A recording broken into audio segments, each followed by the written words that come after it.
नमस्कार, आप देख रहे हैं इंडिया न्यूज और मैं हूं शीतल राजपूत। बीजेपी सांसद योगी आदित्यनाथ ने अपने बयान से एक बार फिर बीजेपी को सवालों के कटघरे में खड़ा कर दिया है। योगी आदित्यनाथ ने कहा है कि जहां मुसलमान ज्यादा होते हैं वहीं दंगे होते हैं। यूपी उपचुनाव में प्रचार का कमान संभालने के बाद योगी आदित्यनाथ की जैसे बोली ही बदल गई है। ऐसे में बीच बहस का बड़ा सवाल है कि क्या बीजेपी उत्तर प्रदेश में चुनाव जीतने के लिए सांप्रदायिक कार्ड खेल रही है?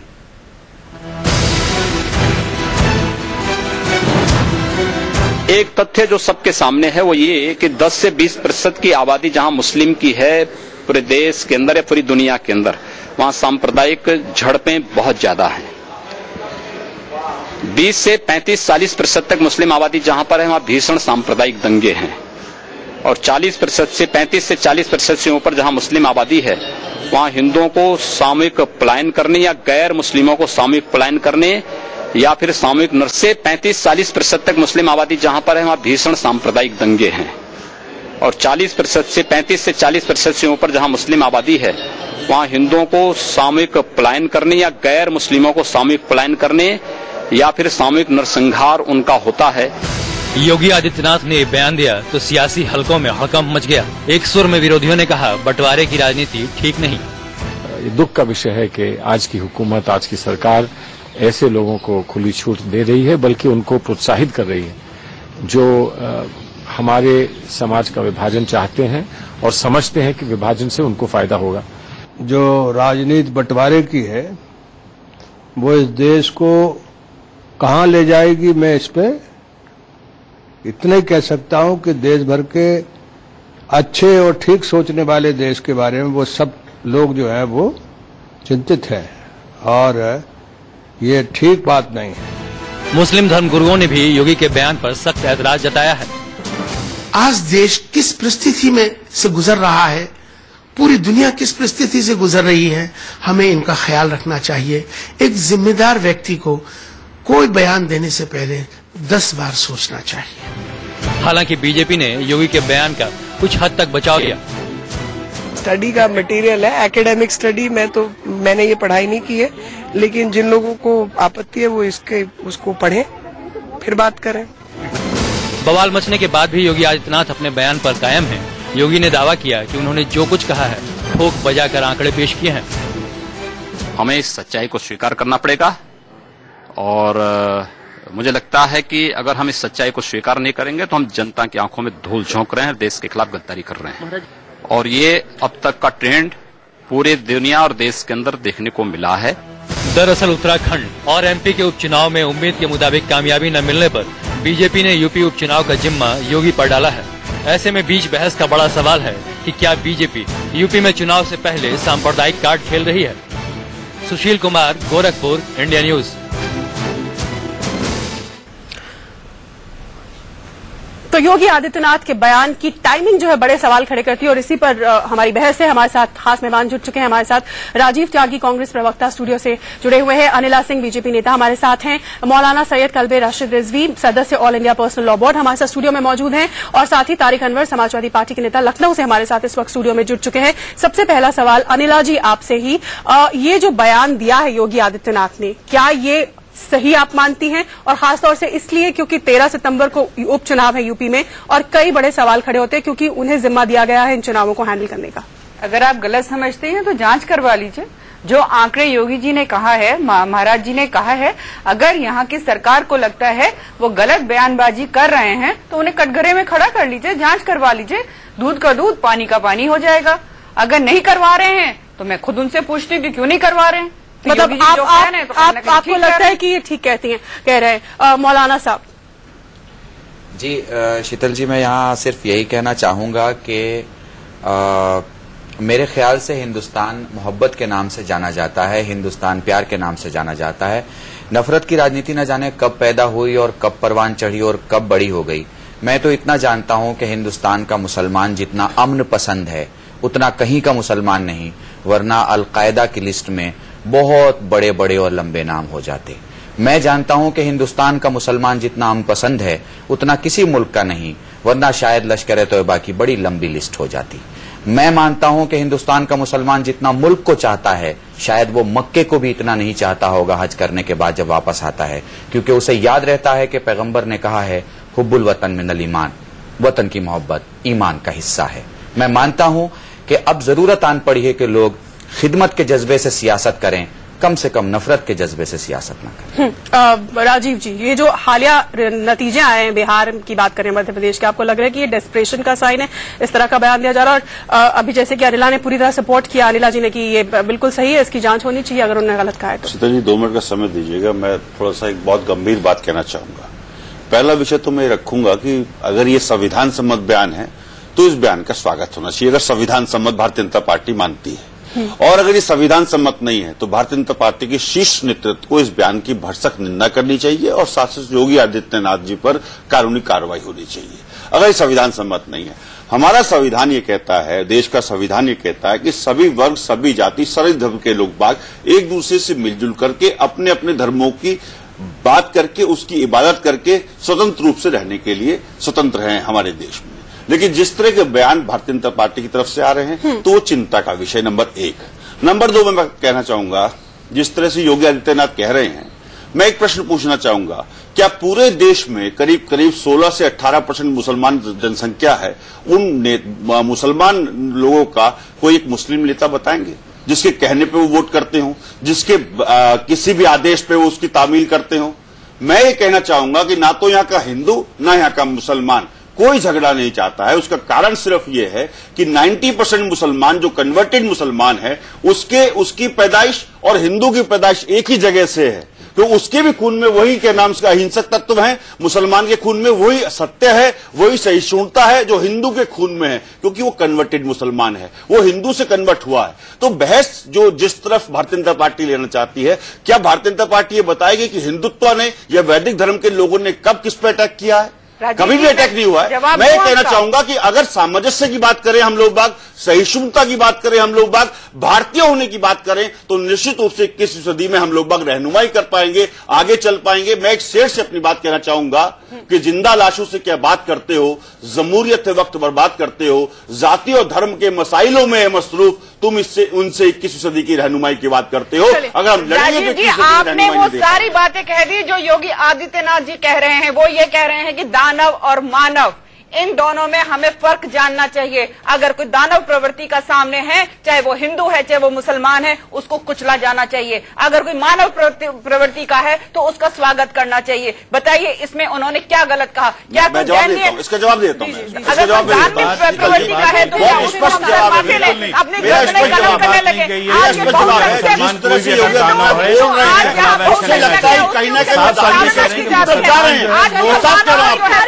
राजनीति में इस्तेमाल कर रही है, चाहे कांग्रेस हो या समाजवादी पार्टी हो। साहब को सुन लेते हैं, वो अब तक खामोश हैं और कुछ कहना चाह रहे हैं। तारिक अनवर साहब,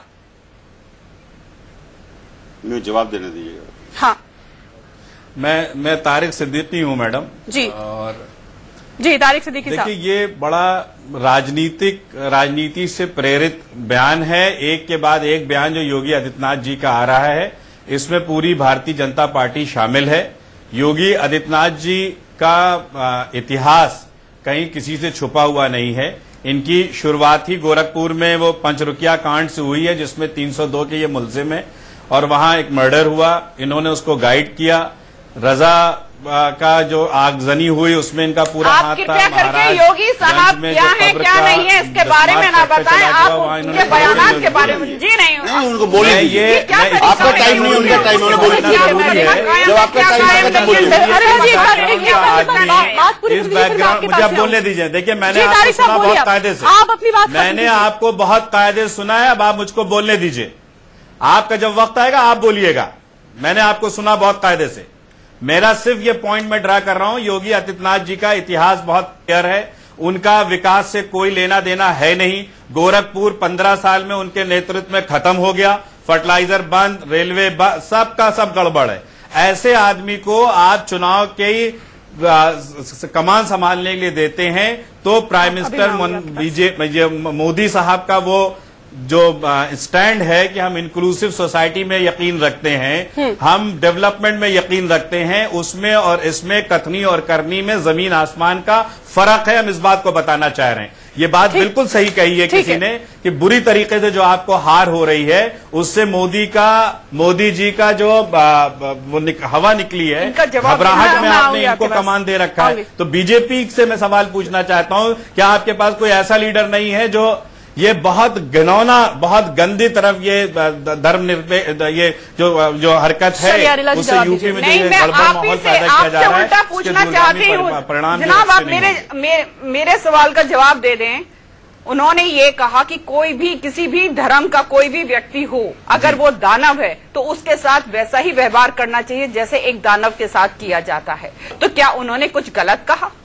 आप बताइए, आज की तारीख में आप उनका पिछले बयान पता नहीं ये बयान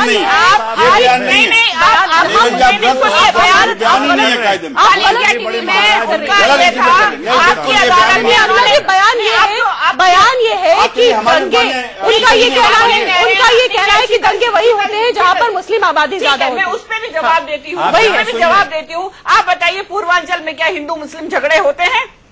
उसी में दीजिए। बिल्कुल नहीं होते हैं वहाँ पूर्वांचल में। उत्तर प्रदेश में अगर हिंदू मुस्लिम के राइट्स होते हैं तो हमारे पश्चिमी उत्तर प्रदेश में होते हैं, और वो भी इसलिए होते हैं, सुन लीजिए आप, इसलिए होते हैं क्योंकि यहाँ पे मुसलमानों को एक वोट बैंक की राजनीति के तहत उनको इस्तेमाल किया जाता है। जैसा अभी भी आप कह रहे थे, अमन चाहता है, हर हिंदू हर मुसलमान जो चैन की रोटी खाना चाहता हो, कोई भी दंगा नहीं कराना चाहता है। इसमें हंसने की कोई बात नहीं है, लेकिन भारतीय जनता पार्टी नहीं चाहती है। भारतीय जनता पार्टी सांप्रदायिकता को फैला करके चुनाव लड़ने में यकीन रखती है, इसीलिए उन्हीं जगहों पे आज सारा का सारा दंगा उन्हीं जगहों पे हो रहा है जहां बाई इलेक्शन प्लान है, जहां बाई इलेक्शन हो रहा है वही सारे दंगे हो रहे हैं। ये कौन करा रहा है? इसको भारतीय जनता पार्टी हिंदू वोट को इकट्ठा करने की राजनीति कर रही है। मैं अपने भाई की भी बात सुन रहा था और बहन भी बोल रही थी।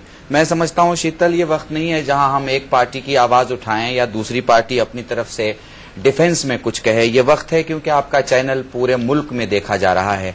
ये वक्त है जहां हम उन हिंदुओं से जो सेकुलरिज्म में और नेशनलिज्म में बिलीव करते हैं बताएं कि गलत गलत होता है और सही सही होता है। सामने जिसके हाथ में इंडिया का वोटर कार्ड हो, सामने जिसके हाथ में हिंदुस्तान का पासपोर्ट हो, जिसके दिमाग और धड़कन में भारत बसता हो, वो हमारा भाई है। हमें उसकी जात पात से मतलब नहीं रखना चाहिए।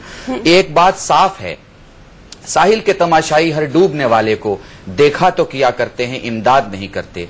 स्टेटमेंट से बात शुरू होती है, खत्म नहीं होती। मुजफ्फरनगर के हालात खराब हैं, मेरठ के हालात खराब हैं, मुरादाबाद आपकी आंखों के सामने है, शहर जल रहा है, देहात में बुग़्ज़ व हसद और कीना की आग लगी हुई है। जो मकान नहीं जले उन तक धुआं पहुंच चुका है, जो जल चुके हैं उनको जलाने वाले का पता नहीं चला है। डेमोक्रेसी में मोबोक्रेसी की एंट्री होने वाली है। हम सबकी कोशिश ये रहनी चाहिए कि पार्टी लाइन से ऊपर जाके डेमोक्रेसी को मजबूत करें और मोबोक्रेसी का इससे पहले कत्ल कर डालें कि वो सारे हिंदुस्तान को तबाह करने की। बिल्कुल, आप ही की बात को आगे बढ़ाते हुए अनिला जी, नरेंद्र मोदी जब चुनाव लड़ रहे थे उन्होंने एक बहुत अहम बात कही थी एक इंटरव्यू के दौरान। उनका कहना था कि हिंदुस्तान का और वाराणसी का मुसलमान जब मुझे करीब से जानने लगेगा, रूबरू, तो वो मुझसे प्यार करने लगेगा। आपको लगता है योगी आदित्यनाथ ने जो बयान दिया है, इस तरह के बयान मोदी की सो कॉल्ड वो जो मिशन है उसे पूरा होने देंगे? आप मुझे ये बताइए, योगी आदित्यनाथ जी ने जो बयान दिया है वहां कौन सा ऐसा भड़काऊ एलिमेंट उन्होंने कह दिया जिससे इतनी ज्यादा उत्तेजना पैदा हो रही है? एक उन्होंने कैलकुलेशन बताया। मैं तो कहती हूँ सरकार से जांच करवा लीजिए। अगर उनका कैलकुलेशन गलत है तो उन्हें कटघरे में खड़ा कर दीजिए, अगर नहीं है तो उसको स्वीकारिए। नहीं तो पार्टी इसको एक्सेप्ट कर रही है सही बयान के तौर पर। क्या कर सकती है? उत्तर प्रदेश में अगर वो बयान दे रहे हैं, वो उत्तर प्रदेश का इंचार्ज है अभी बाय इलेक्शन के लिए। बिल्कुल, मैं तभी तो कह रही हूँ समाजवादी पार्टी जांच करवा लेना जो वो कह रहे हैं। क्यों नहीं करवाती समाजवादी पार्टी? समाजवादी पार्टी ने सबसे ज्यादा शोषण किया है तो हमारे मुस्लिम भाइयों का शोषण किया है। जब तब देखा इनका इस्तेमाल किया, और जब लगा कि नहीं इस्तेमाल करने के लायक है तो कभी अमर सिंह को बुला लिया मंच पे, तो कभी किसी को बुला लिया। ये मुस्लिम भाई भी समझ रहे हैं कि अगर विकास की राह देखनी है तो भारतीय जनता पार्टी एक मुश्त इलाज है हर चीज का। अब ये बात दूसरी है कि बाकी लोग जो है घबरा के, आप हंस ले जाएगी। अगर मैं किनारे बैठ जाऊं ना, मेजॉरिटी और 90% के 95% जो दंगे हुए हैं वो कांग्रेस के टाइम में हुए हैं पूरे देश में, अगर देखा जाए। तारिक सिद्दीकी की बात कर, समाजवादी पार्टी का सवाल कर लेती हूँ। बाई इलेक्शन की बात कर रहे हैं, ये भाई कर रहे थे ना। पहली बात तो बिहार की मैं बता दूं, बिहार में 3 पार्टियां मिलकर 6 सीट लेकर आती, 3 पाए की कुर्सी हमेशा अनस्टेबल रहती है। आप बात सुन रहे और आप उपचुनाव की बात कर रहे हैं। उत्तर प्रदेश में मेरे सामने लिस्ट रखी हुई है, आप बता दीजिए। ठीक है, मैं आपके पास आऊंगी, पहले उन्हें जवाब देने दीजिए, क्योंकि उनका इशारा सवाल जो था, सवाल उन्होंने खड़े किए समाजवादी पार्टी की भूमिका पर कि मुसलमानों के शोषण के लिए सिर्फ और सिर्फ समाजवादी पार्टी जिम्मेदार है उत्तर प्रदेश में। तारिक साहब,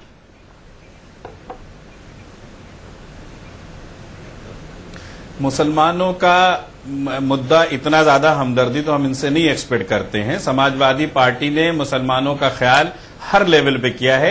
इन्हीं की गवर्नमेंट में अगर आपको याद हो तो हाई कोर्ट ने एक जजमेंट दिया था जिसमें यह लिखा था कि माइनॉरिटी मुसलमान जो माइनॉरिटी में है ही नहीं, ये समाजवादी पार्टी की ही गवर्नमेंट थी कि 12 घंटे के अंदर इस जजमेंट को खारिज कराया गया था। और ये इनको समझने की जरूरत है, न तेरा है न मेरा है, ये हिंदुस्तान सबका है। न समझी गई ये बात तो नुकसान सबका है। उस लाइन पे काम करिए। बात कर रही है इसको वेरीफाई करवाने के लिए। मैं इनसे पूछना चाहता हूं, बहुत दूर जाने की जरूरत नहीं है। लखनऊ एक मिनट आप सुन लें। लखनऊ के अंदर 30% मुसलमान रहता है। मैं इनके सारे आंकड़े प्लॉट करिए, 20 से 35 वाले भी और 10 से 20 वाले और 35 प्लस। पूछिए कौन अनकंफर्टेबल है। कभी आज तक कोई हिंदू मुस्लिम इख्तलाफ लखनऊ में हुआ है? ये जनरलाइज अंदर लखनऊ के अंदर 30% मुसलमान रहता है। मैं इनके सारे आंकड़े प्लॉट करिए, 20 से 35 वाले भी और 10 से 20 वाले और 35 प्लस। पूछिए कौन अनकंफर्टेबल है। कभी आज तक कोई हिंदू मुस्लिम इख्तलाफ लखनऊ में हुआ है? ये जनरलाइज स्टेटमेंट दे करके लखनऊ की बात छोड़िए, बाकी उत्तर प्रदेश में तो हो रहे हैं ना आए दिन। तारिक सिद्दीकी साहब, बाकी उत्तर प्रदेश में आए दिन फसाद हो रहे हैं, इनकी पार्टी को भी सांप्रदायिक दंगे हो रहे हैं उत्तर प्रदेश में आए दिन। और जब से आपकी सरकार आई है संख्या बढ़ा है, आंकड़े बताते हैं। जी बिल्कुल हो रहे हैं। इसलिए हो रहे हैं जहां जहां आप देखिए, जहां जहां भाजपा की सरकार नहीं है वहीं दंगे क्यों हो रहे हैं? क्योंकि इनके पास रास्ता ही दंगे करा के सरकार क्या कर रही है? सरकार क्या कर रही है? आपकी इंटेलिजेंस क्या कर रही है? ये कहते हुए आपको शोभा देता है कि भारतीय जनता पार्टी उत्तर प्रदेश में दंगा करा रही है और आप हाथ पे हाथ रखकर बैठे हुए हैं। आप हमारे ऊपर इल्जाम लगा रहे हैं, तो गिरफ्तार करिए ना भाजपाइयों को। आप इस प्रकार से बयान जो बिल्कुल हाथ रख के नहीं बैठे हुए, हर जगह एक्शन हो रहा है, हर जगह एक्शन हो रहा है। नहीं, एक्शन हो रहा है तो दंगे क्यों हो रहे हैं? हाँ, तो ये बिल्कुल आप लोग एक बयान खुद देते हैं, उसी को पलट अगर नहीं हो रहा है तो परवीन तोगड़िया जी का बयान आप याद करिए। उन्होंने कहा कि अगर आप गोधरा भूल गए तो मुजफ्फरनगर याद करिए। आप किस चीज को लाने की कोशिश कर रहे हैं? चलिए, राजीव जी कुछ कहना चाह। राजीव जी, देखिए, मैं जो कहना चाहूंगा भारतीय जनता पार्टी के लोगों से 2-3 चीज कहना चाहूंगा। पहली बात तो यह है कि जहां जहां विश्व में कट्टरपंथ उत्पन्न हुआ है और जिन जिन देशों ने कट्टरपंथ को प्रश्रय दिया है वो देश खत्म हो गए हैं। अगर हम हिंदू कट्टरपंथ की बात करेंगे या मुस्लिम कट्टरपंथ की बात करेंगे तो उससे देश को नुकसान होगा, नंबर 1। रही बात भारतीय जनता पार्टी के लोग जिस तरह से मुस्लिमों के बारे में कहते हैं, जिन मुस्लिमों को देश से प्यार था 47 के टाइम पे वो देश में रह गए, वो पाकिस्तान नहीं गए, नंबर 1। मैंने ये भी कह दिया कि उत्पत्ति दोनों की एक ही जगह से है और इसकी जांच भी हो सकती है, कहीं कोई दिक्कत वाली बात नहीं है। तीसरी चीज जो मैं कहना चाहूंगा कि हिंदुस्तान में बहुत सारे आतताई आक्रमणकारी आए, अंग्रेज आए, वो हिंदू धर्म को खत्म नहीं कर पाए। तो क्या आज मुस्लिम कुछ लोग बाग जो कट्टरपंथ की सोच रखते हैं वो क्या हिंदू धर्म को खत्म कर पाएंगे? ऐसा कहीं हो नहीं सकता। सिर्फ भारतीय जनता पार्टी जो उपचुनाव हुए हैं बिहार में, कर्नाटका में, मध्य प्रदेश में और पंजाब में, उन उपचुनाव में उसके मनमाफिक रिजल्ट नहीं आए, इसलिए दोबारा से कट्टरपंथ की बात कर रही है, नंबर 1। नंबर 2 बात मैं कहना चाहूंगा, अगर भारतीय जनता पार्टी आरोप लगाती है मुस्लिम तुष्टीकरण की बात करती है, तो क्या भारतीय जनता पार्टी पर हिंदू तुष्टीकरण का आरोप नहीं लगेगा ऐसे बयानों से? ये सोचने का प्रश्न है और ये लोग व्यूअर्स जांचेंगे। और मैं बता दूं भारतीय जनता पार्टी के लोगों को कि हिंदू हमेशा मध्यम मार्गी रहा है और उसको अतिवाद पसंद नहीं है। जिस दिन आप अतिवाद ज्यादा करेंगे, जिस दिन वो रिएक्ट करेगा तो आपको घर बिठा देगा और फिर वो मध्यम मार्गी पार्टियों को चुनने का काम करेगा। हिंदुस्तान में निश्चित रूप से मध्यम मार्ग की जरूरत, कांग्रेस जैसी सेकुलर जमात की जरूरत है जो सबको साथ लेकर चल सकती हो। मैं तो ये कहना चाहूंगा नीला जी, क्या 2014 में भारतीय जनता पार्टी को लोगों ने इसलिए विश्वास दिया था, इसलिए मत दिए थे कि आप इस तरह की बात करें या लोगों का विकास करें, महंगाई को कम करें, पाकिस्तान को करारा जवाब दें। इस चीज के इसके लिए आपको दिया था मैंडेट, जो दिया था लोगों ने। लेकिन आप जिस तरह से हिंदू उग्रवाद की बात करते हैं, मुस्लिम उग्रवाद की बात करते हैं, तो लोगों को भटकाना चाहते हैं, लोगों को मूल समस्या से भटकाना चाहते हैं। नौजवानों को रोजगार चाहिए, रोजगार उपलब्ध कराइए, देश को विकास चाहिए, विकास करिए। महंगाई कम करने की बात हुई थी तो महंगाई कम करने की बात करिए। 100 दिनों में महंगाई कहां से कहां पहुंच रही है, उसका कार्य करिए। लेकिन आप लोगों को बरकरार चाहते हैं और आप हिंदुओं को बेवकूफ मत मानिए। हिंदू जिस दिन व्यक्त करेगा तो आपको अपनी जमीन नहीं तलाश पाएंगे। दिल मजबूत करके सुन लीजिए, 1947 में जो दंगे हुए थे वो भी कांग्रेस के समय हुए थे। 2013 वो कराने वाले आप लोग थे, आरएसएस के लोग थे, मुस्लिम कट्टरपंथी थे। उनको रोकने का काम कांग्रेस ने किया, उनको रोकने का काम कांग्रेस ने किया। हमेशा आरएसएस के लोगों ने, कट्टरपंथी मुसलमानों ने झगड़ा करने का काम किया, उसमें आम आदमी पिसा। आम आदमी पिसने की वजह से अनिता जी हमेशा आम आदमी का नुकसान होता है। आम आदमी नुकसान होता है, धर्मों में कोई नेता नहीं मरता है, नेता परिवार नहीं मरता है। राजीव जी, मेरा एक सीधा सवाल आपसे है। आप कह रहे हैं कि कांग्रेस ही इस देश को सेक्युलर सरकार और माहौल दे सकती है, और आपने कहा कि जब भी दंगे जो उकसाए दूसरे दलों ने, कांग्रेस ने हमेशा उन्हें सुलझाने का काम किया। मेरा सवाल यह है कि जब मुजफ्फरनगर में दंगे हो रहे थे तो उस वक्त कांग्रेस की सरकार क्या कर रही थी? कांग्रेस सरकार ने निश्चित रूप से एक एडवाइजरी जारी की थी, आप इतिहास में दर्ज है ये बात, और 1 साल पहले की एडवाइजरी देख लीजिएगा। एडवाइजरी जारी करके आईबी ने एक रिपोर्ट जारी की थी और उसको समाजवादी पार्टी सरकार को बताया गया था कि दंगे बढ़ सकते हैं, कृपया इसको देख लीजिएगा। नंबर 2 बात हमने की, हम लोग बाग ने अमन का पैगाम लेकर के हमारे नेता वहां पहुंचे। आखिरी वक्त में, आखिरी दिनों में, शुरू के दिनों में शीतल जी आप देख लीजिए, आप रिकॉर्ड निकलवा के देख लीजिए। हमने हमेशा मध्यमवाद की बात की और आज मध्यमवाद की बात करना अगर गुनाह है तो मैं फिर कहना चाहूंगा, कांग्रेस हमेशा सबको साथ लेकर चलेगी, सबका विकास करेगी, सबके साथ रहेगी, कभी कांग्रेस अतिवाद की राजनीति नहीं करेगी।